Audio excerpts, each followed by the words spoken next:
Good morning once again, class. So in this video also we are going to continue ahead with the use of modals. Now today I want you to turn to page 114. I hope you have completed exercises 2 and 3, and while watching the video you can always make out that the answers are already given over here. Answers to exercise 2 I will discuss during the online class. Now let us not waste any more time and go ahead with the lesson. Now today we are going to do structural functions of auxiliaries. Right? What are the different functions different auxiliaries perform? Now first of all we are going to see that an auxiliary is used to frame sentences, interrogative sentences, and they are also used to frame negative sentences. Auxiliaries have a very important part in the formation of questions and negatives. An interrogative sentence is a question. Now to make a question, we put an auxiliary in front of the subject. So the verb, she is a student. So we are forming a question statement or a question. So the verb will come here. Is she a student? So therefore we have a question statement. Now to form or to transform this sentence into a negative sentence, what do? We place not in front of the auxiliary. She is not a student. To make a question, we put an auxiliary in front of the subject. To make a sentence negative, we put not immediately after an auxiliary. It has to be immediately after it. Now see children, if we are going to talk about a contracted form of is not, then it will be isn't. Look at the second sentence, he has gone. So form a question, has he gone? The perfect tense over here is has. Okay, when we are talking about has, then we are always talking about the perfect tense. It is an auxiliary over here. Then he has gone. Has will be before the subject and the verb will be in the end of the question that we are forming, and we end it with an end punctuation, that is a question mark over here. Now transforming this sentence into a negative one, he has not gone. So not is immediately after the auxiliary. Now if we talk about the contracted form of this, then it will be hasn't. He can carry it. So again, can he carry it? The modal or the auxiliary comes in front. Then he cannot carry it. Not comes immediately after can. They should come. So should, the modal comes first. Should they come? They should not come. Now in conversation and informal writing, not is often shortened to N''T. Not is often shortened to N''T and added to the auxiliary. Example, she isn't a student. So shortened version is also called a contracted version. Now coming to page number 115, he hasn't gone. See, notice the apostrophe over there after N. He can't carry, N''T. So can plus NT is equal to can't. Now the auxiliaries be and have. What are the other forms of be? Is, am, are is in the present tense, and was and were in the past. Have is what? Have, has, had. Have and has are in the present tense, and had is in the past tense. Now when we talk about the different forms of be, am and is, am, is and was stand for a singular subject, whereas was and were, they stand, were, are and were, they stand for plural. Similarly, have stands for plural, has stands for singular, had stands for both singular and plural, and it is in the past tense. Now the auxiliaries be and have are used with ordinary verbs to form tenses. Let us see how. Now the first tense that we are going to transform, see, is the present continuous. They is the subject over here. Are is the auxiliary. Videographing is the main verb plus ing. The program is the object. So what is the structure of the sentence here? Subject plus auxiliary or a helping verb, right? Plus main verb plus ing plus the object. So this is the structure of your sentence.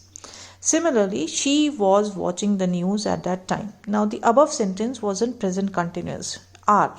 When we are using the auxiliary are and ing, then are stands true for present tense, and when we are talking about continuous tense, we always use ing. Now she was watching the news at that time. Past continuous. Was is in the past. Watching is main verb plus ing, that means continuous tense. He has repaired the computer. Now has or is always taken as a perfect tense. So has repaired the computer is in present perfect tense. Now the auxiliary be is also used to make passive forms. Passive forms, doer is not, the subject is not the doer of the action. Let us see it this way. Subject is not the doer of the action. When we are talking about passive voice, then the subject is not the doer of the action.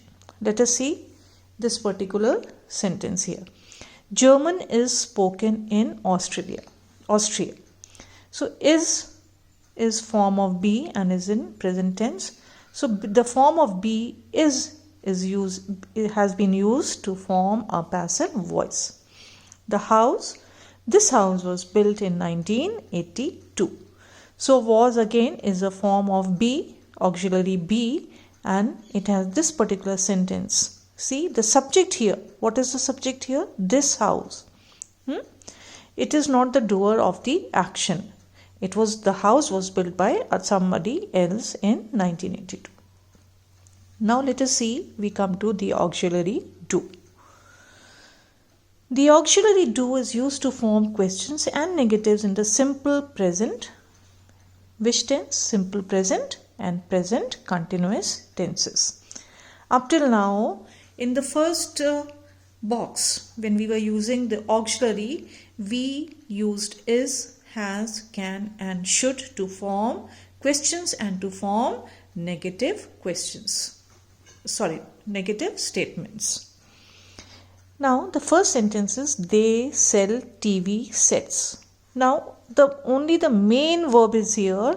The auxiliary is missing. So what do? We use the form of do. Do they sell TV sets? So this is our question statement. Now again we transform this sentence into a negative one. They do not sell TV sets. So the auxiliary is missing and we supply one auxiliary, that is any form of do, depending on the tense of the sentence. Now she teaches maths. See, this is in present tense, simple present tense. She teaches maths. Now again asking whenever we are changing the form of a sentence, we have to make sure that we do not change its tense. So teaches, she is singular subject, right?